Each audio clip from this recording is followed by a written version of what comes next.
C'est le 43e numéro des Technos que nous vous proposons, et comme à la fin du mois de juillet, nous vous proposons ce mois d'août une synthèse de l'actualité de ce mois d'août avant d'entamer la vraie rentrée la semaine prochaine.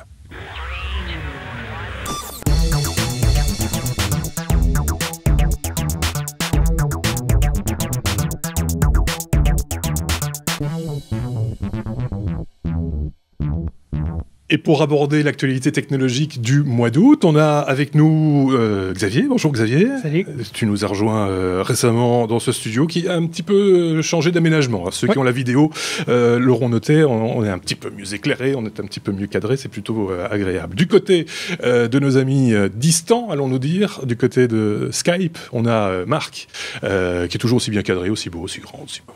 C'est fort. Voilà. Et puis également Benoît qui nous a rejoint un peu ce mois-ci. Je pense que tout le monde a passé de bonnes vacances, non? Oui, du côté de Marc, du côté de voilà. On est de retour là. C'est bon. On va attaquer cette rentrée de la semaine prochaine. Mais avant cela, on voulait ensemble aborder l'actualité du mois d'août, puisque on n'a pas été fort présents, même si virtuellement nous étions là avec des best-of et des hors-série.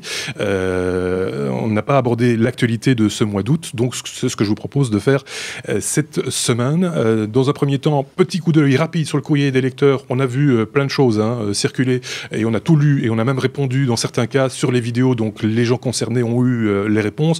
À pouf comme ça, on prend un des messages d'auditeurs, c'est Jean qui nous avait envoyé un sympathique message concernant Arte sur l'Apple TV. C'est vrai qu'on avait dit que Arte avait lancé une application, en tout cas un canal sur l'Apple TV et qu'il n'était pas géobloqué. Désolé, à l'époque, quand on a regardé, il n'était pas géobloqué, il y avait accès à tout. Enfin, on n'a pas tout testé non plus, mais il y avait accès à une grande quantité de contenu. C'est manifestement plus le cas aujourd'hui, donc désolé, rappelons que ce que nous vous disons n'est valable que pour une petite durée, puisque c'est fixé dans le temps, c'est de l'actualité, c'est comme ça peut évoluer, les choses évoluent toujours un petit peu. Et puis il y avait aussi une question concernant le Zoom Q8, quelqu'un qui nous posait la question de savoir ce que ça, en termes d'image, reportage, couplé à un réflexe, et une GoPro, qu'est-ce que ça pouvait valoir? Ça tombe bien, tiens, puisque nous avons Benoît avec nous pour répondre à cette question. Je sais que tu as répondu déjà par rapport à la vidéo, mais c'est bien pour tout le monde de savoir, quand on mélange en fait des sources différentes, qu'est-ce qu'il est bon de savoir, Benoît? Bref, en gros, il est bon de savoir. Je pense que le plus simple, c'est qu'il faut pouvoir les justifier. Donc, ce que je lui ai dit, c'est si tu fais par exemple, je sais pas moi, un reportage où on va prendre le concert avec la Q8 et puis autre chose avec le réflexe, ça va peut-être marcher, mais si tu veux les utiliser au même endroit, au même moment, ça reste un petit peu plus compliqué. Ouais, effectivement. Sauf si, effectivement, on justifie d'une manière ou d'une autre. Alors, un petit truc, quand on fait une interview et qu'on veut deux angles différents, mais qu'on a deux caméras différentes, c'est de carrément en trafiquer une des deux pour qu'on comprenne vraiment que c'est une vision différente, genre webcam, par exemple, au montage en jouant sur la chroma par exemple de la caméra qui t'a passé carrément en sépia pour bien justifier, bien montrer que c'est une autre façon de voir les choses et de prendre un angle beaucoup plus grand, quitte même à s'intégrer dans le champ, pourquoi pas, pour un petit peu justifier l'ensemble. La question, elle était quand même bonne, Benoît, il faut reconnaître que... C'est une très bonne question, il n'y a pas de bête question de toute façon. Exactement. On peut attaquer l'actualité de ce mois d'août. L'actualité chargée ou pas? On va voir. Il y a eu quand même quelques annonces et on commence comme à notre habitude avec la lettre A comme Apple. Benoît, une minute de silence dans le top 50 autrichien. De quoi s'agit-il? C'est sur l'iTunes Store. Comment est-ce qu'il s'appelle? Raoul Aspel, qui est un musicien autrichien, a uploadé un morceau d'une minute. Complètement silencieux, et c'est actuellement le top des ventes en Autriche. Alors c'est une œuvre, on va dire, pour aider les réfugiés actuellement. On sait qu'il y a pas mal de difficultés, y compris en Belgique, mais c'est dans toute l'Europe.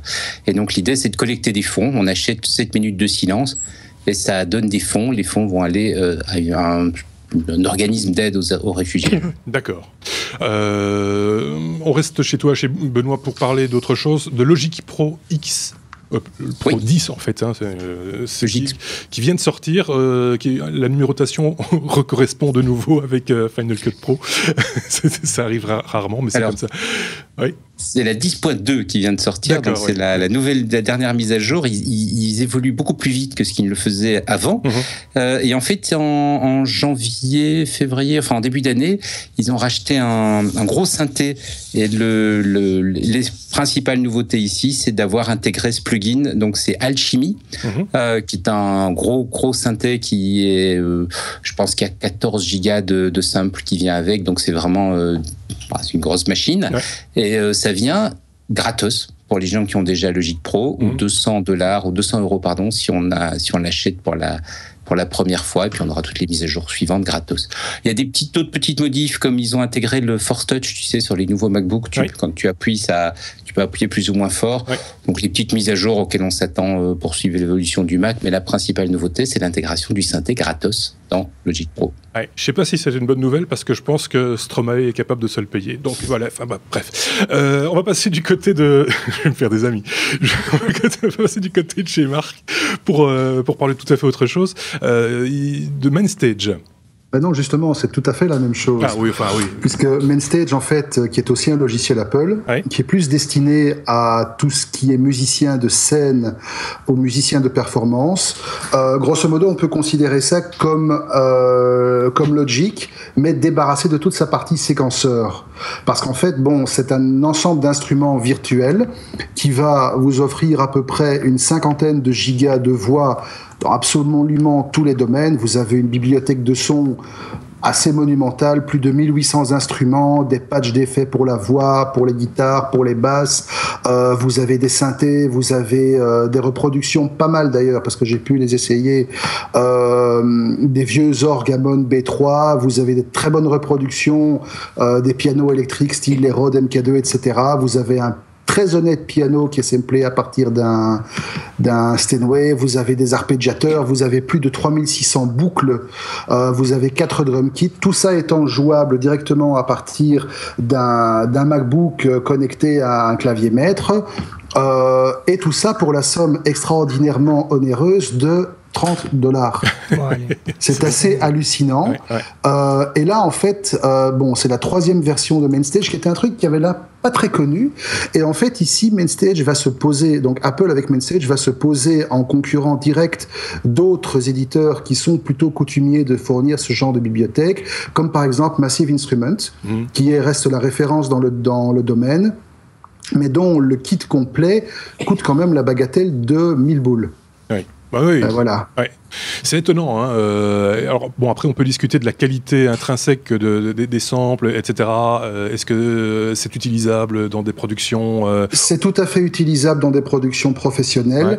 Maintenant, c'est clair qu'au niveau de la finesse de contrôle, les solutions dédiées, les VST spécifiques ont toujours de l'avantage, mais pour faire des maquettes, par exemple, c'est vraiment les outils idéaux. Rappelons qu'en général, parce que souvent les gens oublient ça, c'est qu'un artiste, quand ça rentre en studio, ça a une idée de ce qu'il veut faire, et il va tout faire pour arriver à l'idée qu'il se fait. Et donc il ne va pas se laisser mener par le bout du nez, normalement, par l'application qu'il utilise, etc. Et donc c'est clair que pour nous, néophytes, même si on aime bien la musique ou qu'on en joue bien, même très très bien, ça peut largement suffire, mais pour un artiste qui compose, qui fait quelque chose, un album, machin, etc., ça ne va pas du tout convenir. C'est comme si on disait à un peintre, tu n'utilises que telle couleur et telle autre couleur, il peint très bien, mais c'est pas les couleurs qu'il voulait utiliser. Donc voilà, tout à fait, c'est un peu ça l'idée, on est d'accord.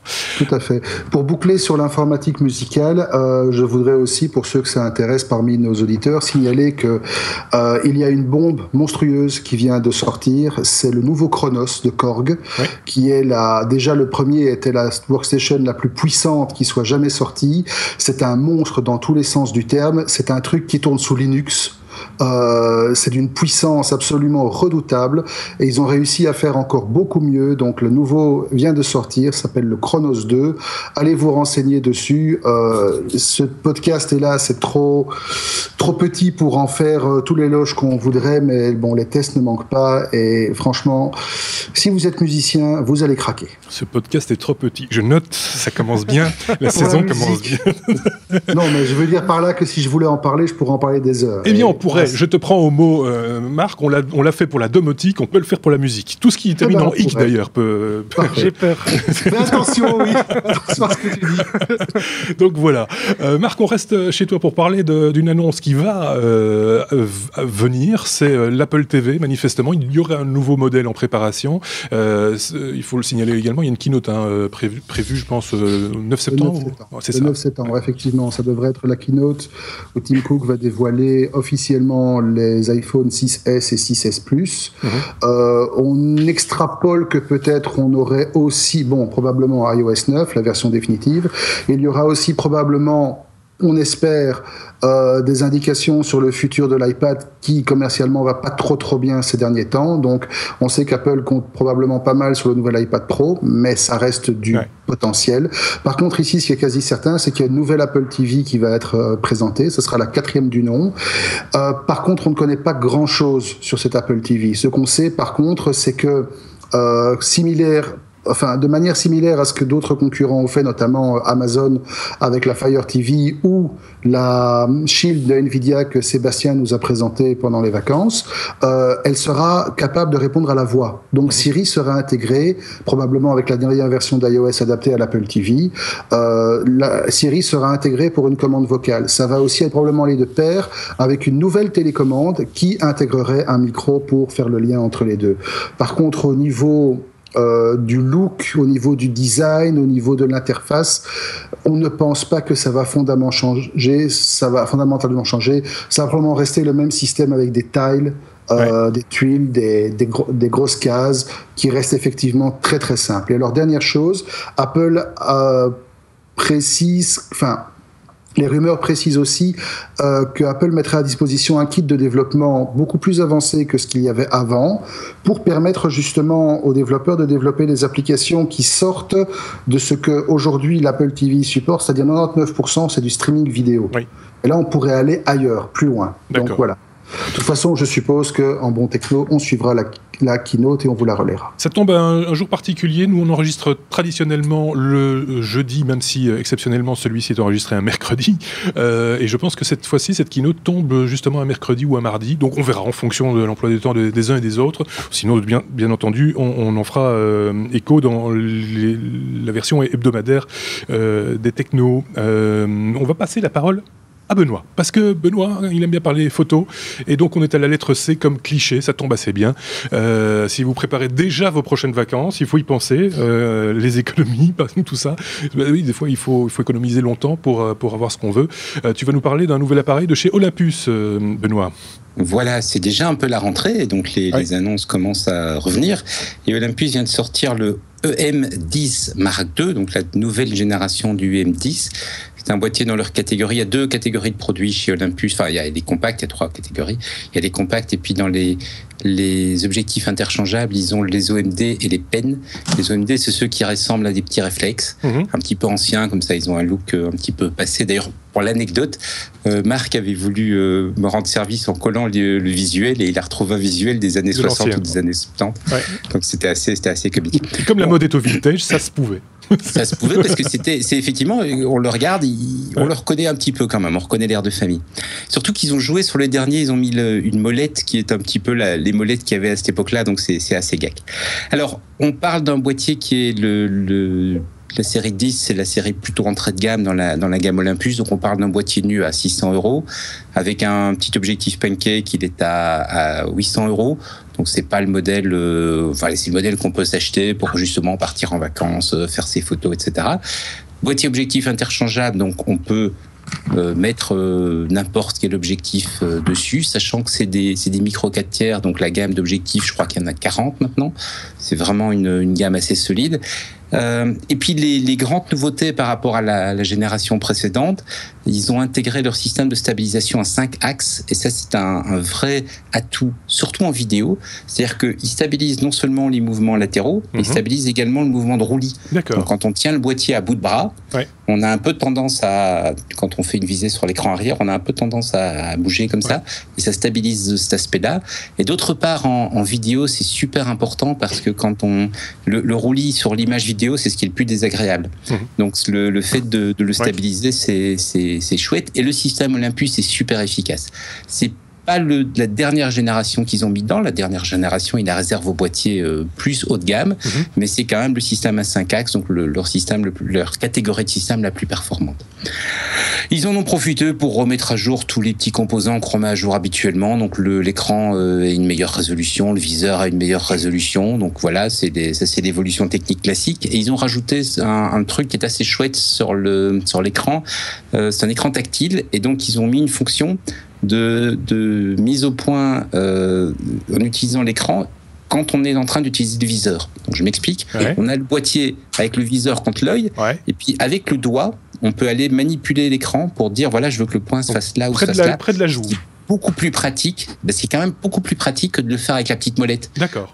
Parce que normalement, si tu veux, quand tu veux changer ton point de visée, tu dois aller avec la molette, et c'est pas super pratique non plus. D'accord. Donc c'est plus intuitif, c'est plus rapide avec l'écran tactile. C'est une position bizarre quand même. Hein. Enfin, il faut se la. Ouais, c'est bizarre, mais ça marche bien. Donc, peu importe. C'est oui, le résultat. Bien sûr, mais sur le postulat, je veux dire, c'est quand même une manipulation un petit peu étrange. À tester, oui, effectivement. C'est une manipulation franchement plus pratique que la manipulation traditionnelle. Okay. Donc c'est on te fait confiance. C'est déjà bien, c'est pas mal.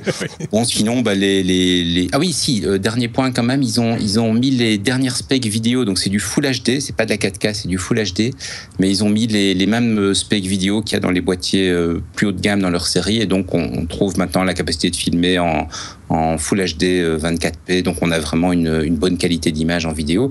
Et ils ont ajouté un mode time-lapse quand on fait des longues séquences, tu sais, où ça bouge plus vite. Donc, par exemple, un coucher de soleil, si on filme, c'est super long, mais on fait une image toutes les minutes, par exemple, et ça permet d'avoir le soleil qui avance relativement vite.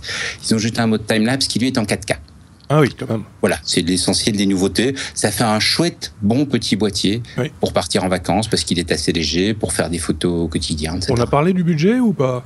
Mais oui, on en a parlé, je te l'ai dit tout au début. 600 € boîtier. Oui. D'habitude, on le dit à la fin, c'est pour ça que j'avais pas appris. Mais c'est pour voir si tu suis, Marc. C'est parce que le budget lui a pas fait trop peur. Oui, c'est ça. Mais en fait, c'est un peu ça l'idée. Finalement, on est dans un budget, dis-moi si je me trompe, mais qui est proche de ce que Canon propose avec c'est quoi son appareil classique, on va dire, l'entrée de gamme de... Oui, on est dans le budget le 650, le 700.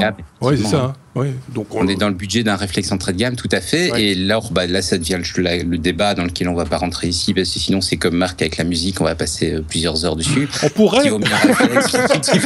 Ça finit pas en hic. Si, c'est l'art photographique. Oui. Oh, joli. Exactement. On va reprendre la main de ce côté-ci avec Xavier pour parler de Google, parce qu'on en est déjà à la lettre G, ça va très très vite. G comme Google avec le projet Sunroof. Voilà, et moi je vais faire du hic puisqu'on va parler de photovoltaïque. Google a décidé de lancer un projet qui vise à dévoiler le potentiel solaire de votre toit. Donc comment est-ce qu'ils veulent faire ça ? Ils vont combiner la cartographie avec des statistiques météorologiques pour évaluer le rendement possible d'une installation de panneaux solaires sur votre toit. Donc on va pouvoir choisir sur une carte de style Google Maps la localisation de sa maison, avec des statistiques du style quelle est votre consommation électrique, est-ce qu'on veut louer ou acheter les panneaux solaires. Ils vont vous dire à quel point une installation pourrait être rentable, en combien de temps ça peut être amorti, et ensuite vous mettre en relation avec des professionnels du secteur, et j'imagine qu'ils prendront une petite commission au passage. Donc le test est en cours actuellement à San Francisco, Boston et Californie, mais ça devrait assez rapidement s'ouvrir à d'autres villes. Et pour moi, c'est quelque chose qui confirme, par exemple, que l'acquisition du Nest ou quoi n'était pas juste un bel appareil, mais que c'est vraiment le big data qui donne une utilité à tout ça. Bah oui, juste au moment d'ailleurs où ils annonçaient qu'ils arrêtaient comment ça s'appelle encore, leur système prédictif sur la grippe. Je sais pas si vous aviez vu ce truc-là. Je pense, Benoît, toi tu t'en souviens. On en avait une fois parlé. C'est qu'il était possible via Google de savoir, de prédire, en tout cas d'avoir une vision de la grippe, si elle était sévère ou moins sévère, en fonction des recherches qui étaient opérées sur le moteur de recherche. Ils ont coupé ce service-là parce qu'ils s'auto-influençaient. C'est-à-dire que les gens allaient regarder sur le moteur sous l'outil en question en disant tiens, est-ce que C'est une période de grippe. Ouh là là, mais oui, on dirait que c'est un pic de grippe. Je vais continuer à faire des recherches pour voir s'il n'y a pas un médicament. Et donc, du coup, on auto-influence le système de tendance, le trends flou, je pense que ça s'appelait, ou flou trends, je ne sais plus. Bref, je fais une petite digression sur le coup, mais en l'occurrence, l'idée me semble tout à fait sympathique. Je ne sais pas si l'un de vous, de votre côté, Marc ou Benoît, vous avez une opinion là-dessus ? Mais disons que c'est quelque chose qui peut être effectivement très sympathique dans la mesure où, alors moi je me retourne de nouveau, change la casquette, Fridelity. Ouais. Nous avions à l'époque, il y a à peu près 2 ans, des clients qui sont venus chez nous pour développer une application similaire sur iPad avec évidemment ses cartes d'identité, etc. Et justement, sur base de l'adresse postale qui se trouve sur la carte, on affichait une Google Map centrée sur le domicile de la personne, orientée selon l'orientation décidée par le commercial de la société qui plaçait des panneaux photovoltaïques pour justement aider le commercial à convaincre le client que voilà, vous êtes orienté comme ça, vous avez vos panneaux de telle manière. Donc le concept n'est pas nouveau, mais c'est clair que là, Google, avec toute sa puissance, l'a pris à une échelle beaucoup plus intéressante. Oui, effectivement. Et ils vont assez loin parce qu'en fait, ils vont vraiment estimer la quantité de soleil par rapport à l'orientation du bâtiment, aux ombres des bâtiments voisins, des arbres, etc. Donc... Je pense que ça peut être utile pour quelqu'un qui veut faire l'acquisition de tels... J'imagine bien, oui. On passe à la lettre H comme HTC, Marc. Pour les investisseurs, HTC ne vaut plus tripette, apparemment. Mais non, écoute, quand tu sais qu'entre mi-2010 et aujourd'hui, l'action HTC est passée de, grosso modo, $600 à $55 ces derniers jours, après avoir flirté avec les 1200. Enfin bon, voilà, c'était assez monumental. Ils ont plus que 4% et demi de la valorisation qu'ils avaient il y a 5 ou 6 ans. Et c'est clair que les investisseurs trouvent que la chose n'est pas terrible. Donc ils ont émis une série d'avis assez négatifs. Qui a été corroboré d'ailleurs tout récemment, il y a une dizaine de jours par HTC, qui a annoncé que l'entreprise allait tenter de redresser la barre après s'être plutôt bien vautrée en début d'année. Et au programme, il n'y a rien que du grand classique, c'est diminution des coûts à outrance, licenciement ou non renouvellement de minimum 20% du personnel. Mais derrière ça, ce qu'il y a, c'est qu'il y a d'autres analystes qui ont émis des avis comme quoi HTC ne survivra pas à 2016. Ah oui. Donc là, il y a d'autres acteurs du secteur informatique, on va le voir, qui sont pas en très bonne posture, mais de la part d'une société aussi prééminente qu'HTC, par exemple, certains analystes qui doutent qu'on verra un jour un successeur au M9. Et qui encourage franchement les utilisateurs de mobiles HTC à migrer vers d'autres marques en leur se disant, voilà, même s'il y a une reprise, ce sera une reprise à fond perdu, ce sera une reprise des stocks de roulement, des installations, etc. Mais ne comptez pas que la maintenance va se poursuivre, que le support va se poursuivre sur les générations précédentes, M8, F9, etc. Donc, les choses sentent assez le sapin pour HTC pour l'instant. Alors, est-ce qu'HTC va être le prochain BlackBerry ?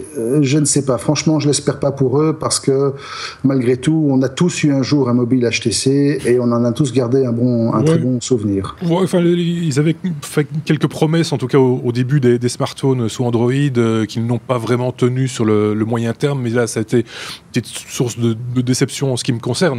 Maintenant, chacun voit un petit peu midi à sa porte, comme on dit, mais c'est vrai que c'est pas des mauvais appareils, il faut être clair. Je fais une petite parenthèse par rapport à ce que tu disais au niveau économique, etc. Quand on voit par exemple que la Chine a dévalué sa monnaie tout à fait récemment, et qu'on voit que beaucoup de fabricants de smartphones visent ce marché, on le voit d'ailleurs avec la taille des smartphones, les Chinois adorent les grands smartphones, c'est presque des tablettes pour eux, donc ils en ont développé de plus en plus, ils en proposent de plus en plus. Est-ce que ça ne va pas leur porter préjudice, cette dévaluation de la monnaie chinoise et de l'économie chinoise qui ne se porte pas bien ? Je voyais notre ami Benoît agiter son bic. Oui, en fait, c'est juste pour réagir sur l'élément d'HTC. Alors, quand on sait que sur l'ensemble du marché des smartphones, Apple et Samsung font plus de 100% des bénéfices qu'il y a à faire sur le marché. Et ils font plus de 100% parce que les autres marques perdent de l'argent. Exactement. Donc c'est inévitable ce genre de nouvelles. Je dis pas que c'est joyeux. Si, contrairement à moi, on a eu un HTC à un moment, mais c'est malheureusement complètement inévitable. Mais ceci dit, des marques comme Apple ou Samsung pourraient être aussi impactées par ce qui se passe en Chine actuellement. La Chine, oui. D'ailleurs, je ne sais pas si tu as remarqué, Tim Cook a envoyé un email pour dire on n'est pas touché par la Chine, on a confiance, etc. Ça a évité à l'action Apple de dévisser. Exactement. Mais ça montre en tout cas qu'il y a des mouvements et qu'il y a au moins de l'analyse après, savoir si c'était un coup s'il était sincère ou si c'était juste pour essayer d'éviter l'action de dévisser, ça j'en sais rien. Mais ça montre en tout cas qu'il suit la situation. On verra le bilan de fin d'année aussi. Ça ne l'a hélas pas empêché de dévisser. Aujourd'hui, l'action Apple, elle a plongé en dessous de la barre des $100, elle a plongé jusqu'à $92. Elle a clôturé à un peu plus que 100, je crois, mais voilà, il y a des gens qui ont perdu pas mal de fric. Il y a beaucoup de gens qui perdent beaucoup d'argent dans cette histoire, effectivement. Pour terminer rapidement sur HTC, donc parce qu'on ne va pas être totalement négatif non plus. Non. Alors, une des lueurs d'espoir qui reste encore, c'est la récente diversification qu'ils ont essayé de tenter vers le domaine de la réalité virtuelle. On se rappelle qu'il n'y a pas longtemps, ils avaient présenté un prototype de casque. Mais encore une fois, ici, les analystes craignent qu'il soit trop tard et que face à un géant comme Oculus Rift, ce qui est soutenu par les moyens financiers d'un Facebook, voilà, il n'y a quasi aucune chance, surtout que l'Oculus Rift arrive sur le marché normalement en début 2016. On sera encore une fois les premiers à le tester pour vous, bien sûr. Mais d'ici à ce que HTC arrive avec un produit fini commercialisable, Facebook et Oculus auront probablement déjà raflé 90% du marché.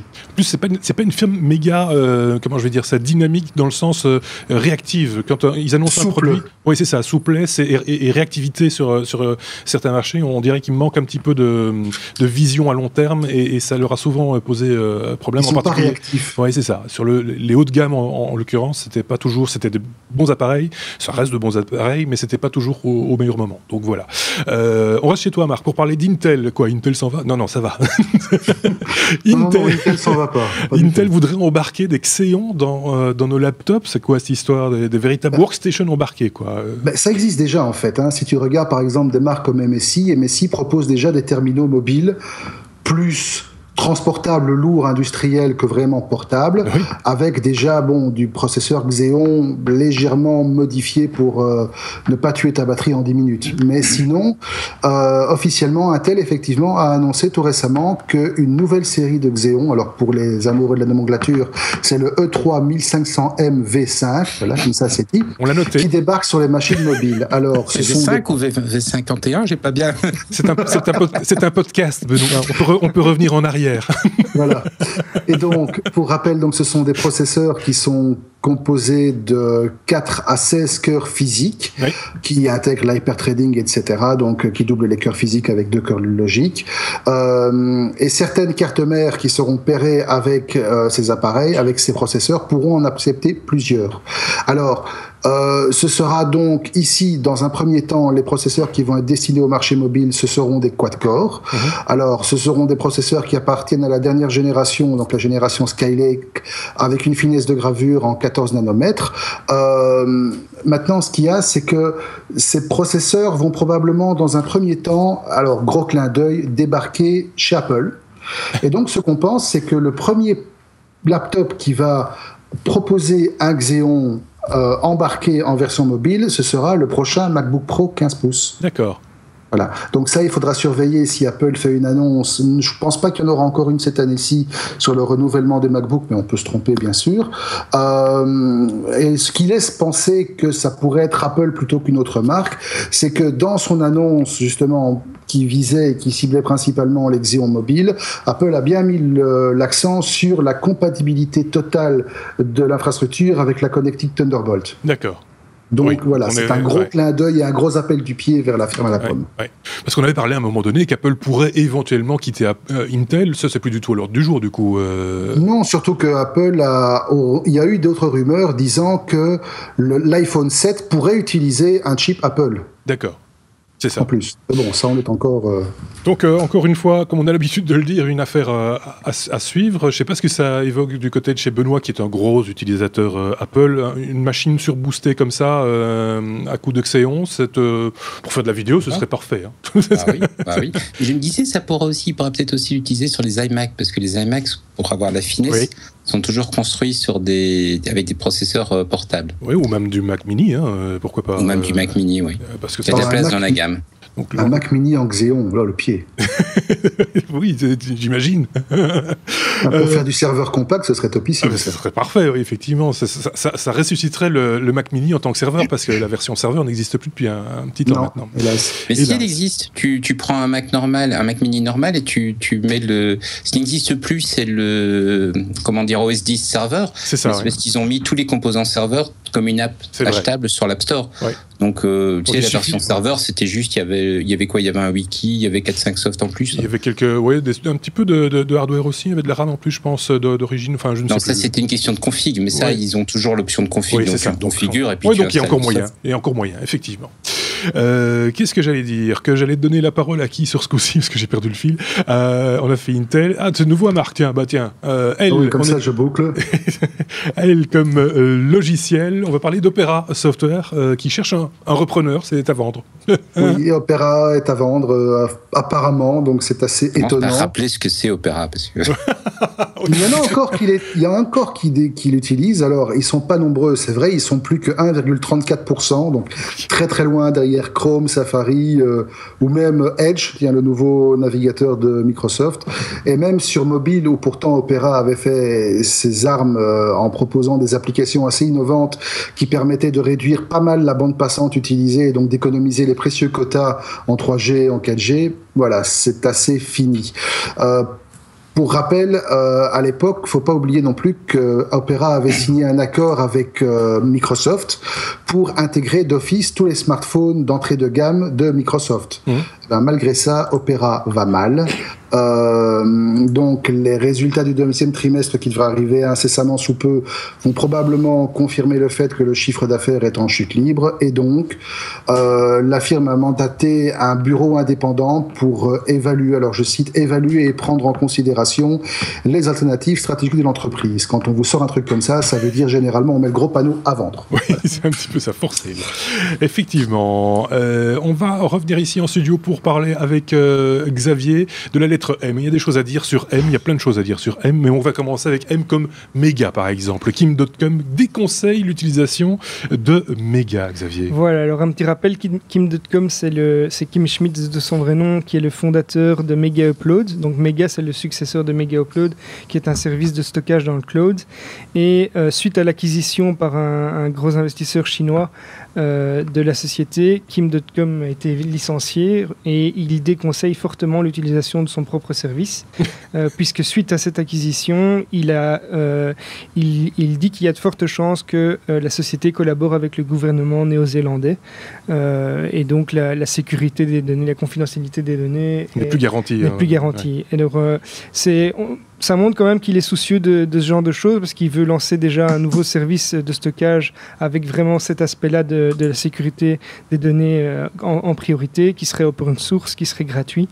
Et il avait déjà fait d'autres projets comme MegaChat, qui se voulait être un Skype killer, et qui permettait de faire de la conférence audio ou vidéo de manière cryptée entre particuliers directement. Moi, j'ai toujours un problème avec ce Kim.com, parce que je ne sais jamais si c'est un gros nounours sympathique ou un véritable arrangeur de chez Arrangeur, le type qui vous fait enfin, je sais pas, je pense que Marc a à peu près la même idée que moi là-dessus. On ne sait pas très bien cerner le personnage quand même, c'est compliqué. On ne sait pas trop cerner le personnage, c'est vrai. Maintenant, il faut avouer que le type a quand même des cojones de la taille d'une boule de bowling, parce que faire ce qu'il fait en ayant la vie qu'il a, il faut quand même rappeler que le type, toute sa fortune, alors qu'elle était légalement ou illégalement acquise, peu importe, mais toute sa fortune, toutes ses possessions ont été saisies par le FBI dans le cadre de la fameuse enquête qui tourne autour de lui et qui n'est pas terminée. Dernier truc en date, je crois, le FBI a même été à saisir tous les fonds qui étaient dans la fondation qu'il avait créée pour ses enfants. Le type est ruiné, le type est apparemment grillé de partout, mais il en veut encore. Donc, quelque part, ce côté combatif, malgré tout, moi, j'admire. Il essaie de se refaire aussi. Il essaie de se refaire, ça, c'est normal. Mais je pense que pour aller au niveau où il est, il faut être un petit... Voilà, tu peux pas être totalement blanc. Ouais. Et puis bon, le coup de nous avoir sortis à l'époque de Mega Upload, non, mais moi je savais pas que les gens mettaient des films copyrightés dessus. Voilà, bon, il a toujours eu tendance à prendre un peu les gens pour des billes. Voilà. Maintenant, faut pas se voiler la face. Quoi que le type nous mette en place, qui va remplacer Mega Upload, qui va remplacer Mega, son prochain truc, on sait tous que dans 3 mois, ce sera rempli de films copyrightés ou de films de boules. Voilà, c'est pas difficile. C'est pas difficile, effectivement. Et il dira aussi, oh là là, mais on a crypté ça pour les enfants. Voilà, exactement. Pour qu'ils puissent les voir. Malgré tout, c'est des technologies que tout le monde, enfin, que beaucoup de monde, pas moi, utilise. Hein. Donc, beaucoup de monde, pas moi. Le torrent, les Napster, les choses comme ça, enfin, c'est tous des produits qui sont utilisés à des fins qui sont pas toujours... mais pas toi. Voilà, pas moi. Et les voitures aussi, alors franchement, des gens qui se jettent dans la foule avec des voitures, c'est pas leur but premier. Supprimons les voitures. C'est ça. Il a quand même quelques bonnes idées, quoi. Non, ça c'est clair qu'il y a des idées, il n'en manque pas. C'est le moins qu'on puisse dire. On retourne chez Marc pour parler de M, toujours. Non, chez Benoît, pardon. M comme montage. On va parler de Grava. C'est la caméra de sport que vos amis vont aimer, apparemment, Benoît. Voilà, parce que tu sais, les caméras de sport qu'on se met sur un casque quand on fait du ski, qu'on met sur le guidon du vélo ou quoi que ce soit, c'est sympa, ça fait des chouettes images, hein, on pense à la GoPro, mais le truc qui est abominable après, c'est quand tu invites les potes et tu leur montres le film. Et tout le monde est là en train de dire « Oh oui, c'est génial, oh oui. » Alors, il y a une boîte qui a eu l'idée de faire une caméra qui fait un montage. Ouais. Donc le principe, c'est qu'ils ont rajouté un certain nombre de capteurs sur la caméra, ils ont rajouté un GPS, des capteurs accéléromètres pour voir si elle bouge beaucoup, pour voir si elle s'arrête, les micros évidemment, le capteur d'image et également la possibilité de l'appairer avec un système pour connaître ton rythme cardiaque. Oui, oui. Et donc, l'idée, c'est que sur base de tous ces éléments-là, la caméra en sait en fait pas mal sur ce qui s'est passé pendant le trajet. Et elle va essayer de faire un montage automatiquement, en disant, je vais prendre automatiquement les morceaux qui sont chouettes, qui sont intéressants. Donc, par exemple, si t'as freiné brutalement, eh ben, la caméra va plutôt conserver ça, parce que le fait qu'il y ait eu un coup de frein brutal, c'est sans doute qu'il s'est passé quelque chose à ce moment-là. Ce sont des événements, en fait, qui vont scénariser la vidéo, quoi. Voilà. Ouais. Donc, quand t'as fini de filmer, t'as une petite application où tu auras, parce qu'en fait je dis tu as, mais c'est le produit sort l'an prochain, début de l'année normalement. D'accord. Tu auras une petite application sur laquelle tu dis ben voilà, fais-moi de la demi-heure que je viens de filmer maintenant, fais-moi une vidéo de 2 minutes. Ouais. Et elle va prendre les moments les plus forts entre guillemets qu'elle peut détecter sur base de ces différents paramètres pour te faire la petite vidéo de 2 minutes et zapper toutes les parties un petit peu emmerdantes. C'est plutôt malin. C'est plutôt malin, et tu as encore la possibilité quand même, si tu as un passage, donc il y a le tout automatique, mais tu peux aussi, si tu dis oui, non, mais elle a raté cette partie-là que moi je voulais vraiment mettre, tu peux aller la rechercher quand même. D'accord. Donc il y a moyen de faire, on va dire, le gros du montage en automatique et puis de venir rajouter si tu as vraiment un petit moment qui est particulièrement chouette. C'est une espèce de dérocheur automatique qui se base sur les événements du tournage. C'est rigolo comme tout. Et de toute façon, ça devient indispensable parce qu'on tourne tellement maintenant. Oui, non, c'est clair. C'est impossible. Je veux dire, on n'a plus le temps de monter. On peut pas dire que et puis ça va être épuisant pour. Monsieur, tout le monde ne tourne pas utile. C'est le moins qu'on puisse dire. Non, mais c'est vrai. Il faut reconnaître. Avant, quand c'était des cassettes, on faisait attention, ou des bobines, on faisait attention de ne pas utiliser trop la bobine. Voilà, c'est ça, Marc. C'est ça. C'est comme la photo. Il y a des gens qui font 5000 photos pendant leurs vacances. La bobine, tu dis, c'est quoi ça? Je vais t'en mettre une. Attendez la fin du podcast, comment ce soit le sujet, quoi. Enfin bref, voilà, c'est une chouette idée qu'on va suivre. Elle est kickstartée pour l'instant, c'est ça, Benoît? Non, c'est pas kickstarté. Ils le fournissent en pré-vente, donc c'est un peu comme un Kickstarter, sauf qu'ils n'utilisent pas la plateforme. Et je pense que c'est 300. J'avais noté le prix quelque part, je ne retrouve pas. C'est pas grave. Je pense que c'est 300 pour le moment. Enfin, il y a une assez grosse réduction de prix jusqu'à la fin de l'année, et normalement début de l'année prochaine le produit sort. Alors, il faut quand même mesurer un truc, c'est une caméra de sport, donc ça a du sens de se baser sur le rythme cardiaque, les accélérations, les ralentissements, etc. pour du sport. Je pense que pour d'autres contextes, ça donnera peut-être pas le même résultat, quoi. D'accord. Donc c'est quand même pas une caméra générique pour remplacer toutes les caméras. Oui, c'est ça. S'il se passe pas grand-chose dans l'image, ou que vous n'avez pas d'émotion, ou ça ne suscite aucune émotion. Si tu vas faire un mariage ou un truc comme ça, je suis pas certain que le montage, en se basant sur le bruit. Non, mais sauf si tu colles la caméra sur le marié. Si tu colles la caméra sur le marié ou sur la mariée, avec le rythme cardiaque. Ah bah oui, il va se passer des choses. Il faut laisser tourner longtemps, mais il se passera des choses. On va parler de Microsoft avec Xavier, pardon.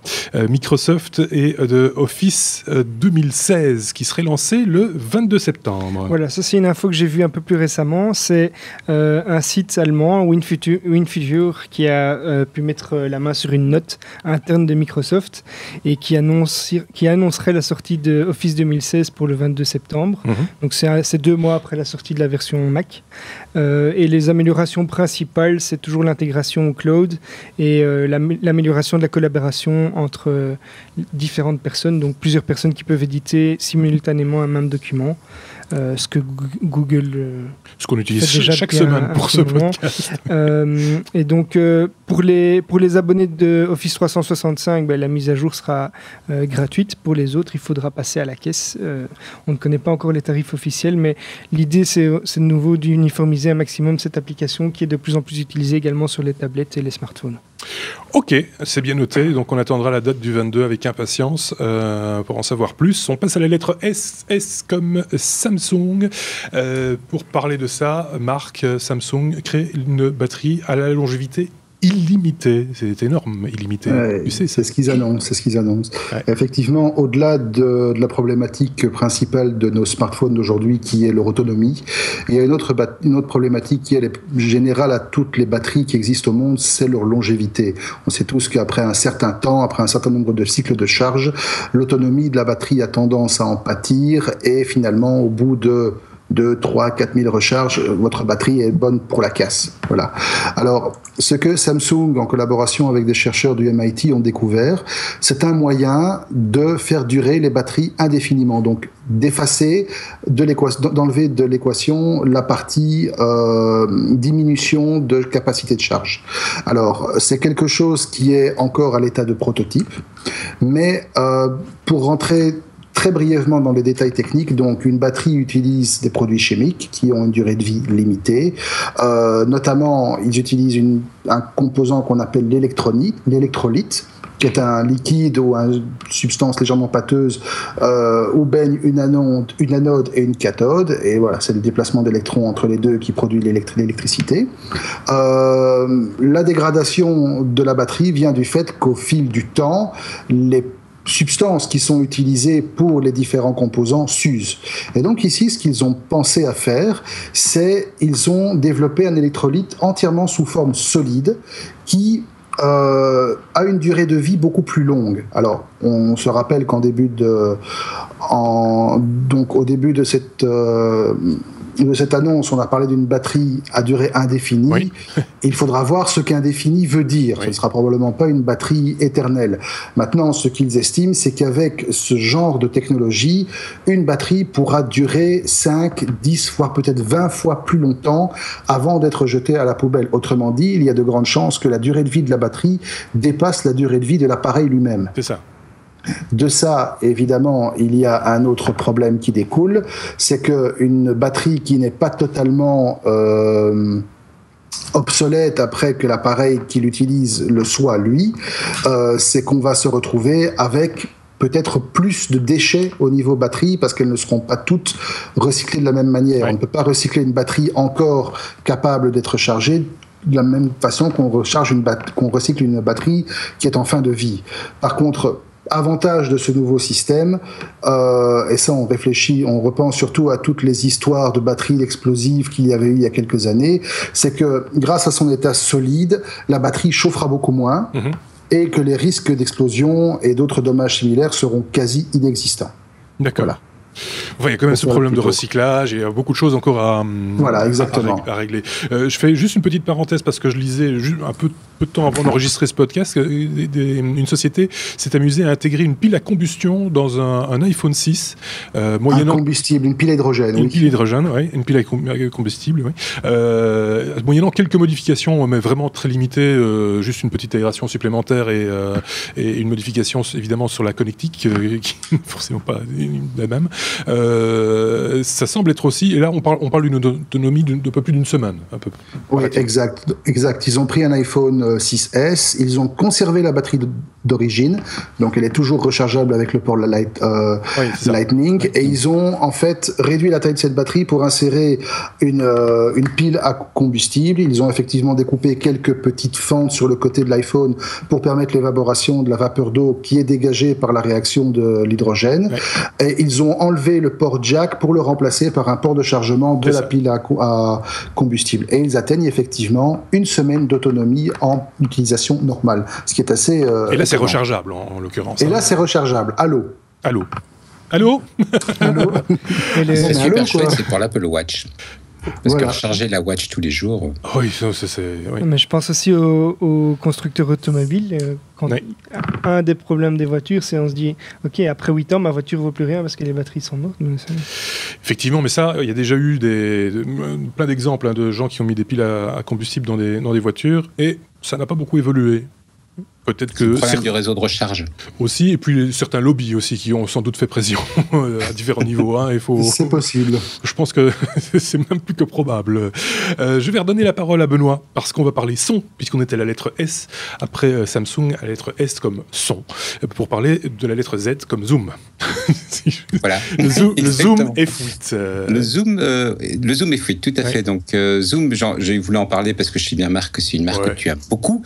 C'est une marque qui fabrique du matériel audio plutôt de qualité décente à des prix extrêmement bas. Oui.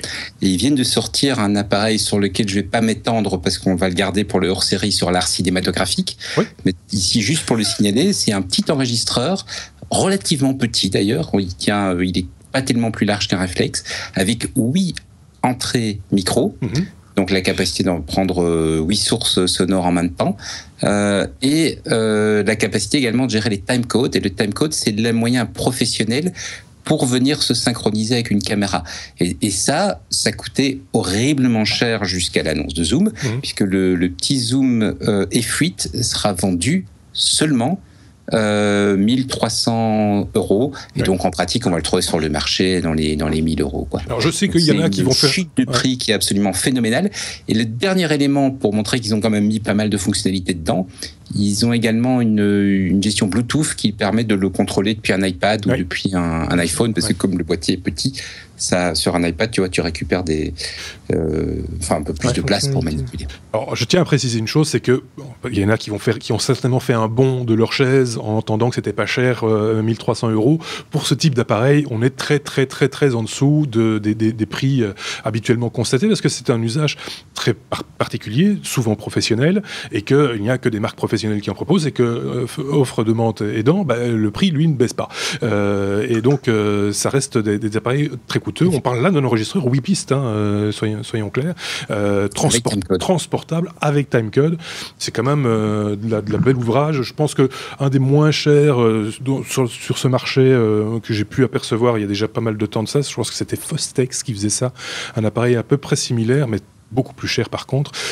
Donc voilà, aussi un appareil intéressant, et c'est vrai que l'occasion, on pourra pas faire un hors-série sur l'art cinématographique. Oui, et sur l'audio aussi lié. Voilà. Ah non, il faut alors l'art audio. Non, ça va pas, le ne fait pas. L'art phonographique. Oui, c'est ça. Donc il va falloir trouver un truc en hic, mais on va trouver. Il y a pas. Sinon on engage un Dominique pour présenter. Oui, c'est ça. On peut trouver. Effectivement. On va parler de Twitter avec Xavier. Tiens, voilà. Xavier, des messages plus longs pour les messages privés en fait que les 140 fameux caractères. Voilà, donc c'est une petite info, mais donc Twitter a annoncé qu'il supprimait la limite des 140 caractères. C'est seulement pour les messages privés, donc les fameux direct message. Et c'est aussi bien sur Android, iOS, ou le web ou même l'application TweetDeck. Et ça montre un petit peu qu'ils veulent attirer plus de monde et toujours essayer de générer des bénéfices avec le revenu. Donc maintenir les gens sur leur réseau, pas juste une petite consultation et je sais pas. Ok, on termine tout doucement ce numéro qui est un petit peu spécial, vous l'avez remarqué, puisque nous parlons de toute l'actualité de ce mois d'août, puisque nous n'étions pas là pour les épisodes hebdomadaires durant ce mois d'août. On termine avec la lettre X. Évidemment, c'est Marc qui va s'en charger. X, comme cette histoire de cul qui tourne mal. C'est encore une histoire de cul, une histoire de fuite aussi, même si... Oui, on peut dire ça. L'affaire Ashley Madison, c'est ça. C'est la mauvaise histoire de cul de l'été, exactement. Voilà. Alors, effectivement. Non, même pas. Non. Alors, à moins que vous ayez effectivement passé vos 2 mois de vacances dans un monastère au fin fond du Tibet, vous avez forcément dû entendre parler d'Ashley Madison, qui n'est pas une personne, qui est une société, enfin, qui est un site web pour être plus précis, dont la vocation est de proposer aux messieurs et aux madames qui s'ennuient à pratiquer leur adada matrimonial d'aller voir si l'herbe n'est pas plus verte ailleurs. Donc, en fait, c'est un site qui incite et qui favorise les rencontres extra-conjugales. Voilà. Oui. Alors, c'est un site qui est édité par une société qui s'appelle Avid Life Media, qui avait déjà commis des trucs similaires pour les femmes de plus de 40 ans ou les hommes avec beaucoup de gros portefeuilles. Donc, dans un premier temps, début du mois de juillet, je pense, Ashley Madison s'est fait pirater. Donc, jusque-là, c'est pas trop dramatique. Tout le monde s'est fait pirater un jour ou l'autre. Le problème, c'est que les pirates ont mis le site en demeure de fermer ses activités. Pourquoi ? Parce qu'il y a un truc qui les a un peu bloqués, à savoir que Ashley Madison, pour garantir la confidentialité de ses clients, avait mis en place une option à $29 qui garantissait que les gens achetant cette option verraient leurs données personnelles totalement supprimées. Ils se sont palpés 1,7 million de dollars en effaçant rien du tout. Donc voilà, ça c'est le premier truc qui a un peu fait mal. Donc les pirates ont menacé de mettre en ligne la base de données qui compte quand même 37 millions de personnes. Ça en fait des gens qui savent s'amuser. Et comme le site n'a pas obtempéré, ils ont mis la base de données en ligne. Alors c'est là que ça a commencé à devenir assez amusant. Parce qu'en regardant un petit peu, on trouve des gens qui ont été s'inscrire et qui utilisaient le site de manière tout à fait régulière, avec des adresses e-mail aussi intéressantes que mériteparis.fr par exemple. Donc il y a énormément de gens qui ont utilisé leurs adresses de boulot, leurs adresses officielles, pour aller s'inscrire sur un site qui est un site à la bagatelle la plus illégale.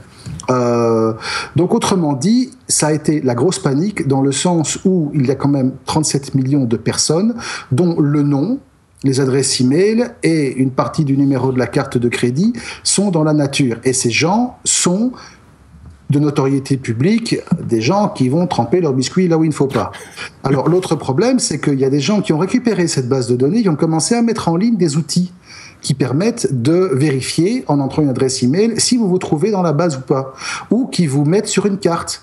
Et donc, pour les épouses soupçonneuses ou les maris un peu trop jaloux, il est très facile d'aller voir si votre conjoint ou votre conjointe a fait des choses qu'il n'aurait pas dû faire. Et le drame, c'est que ça a commencé à pousser certains au suicide.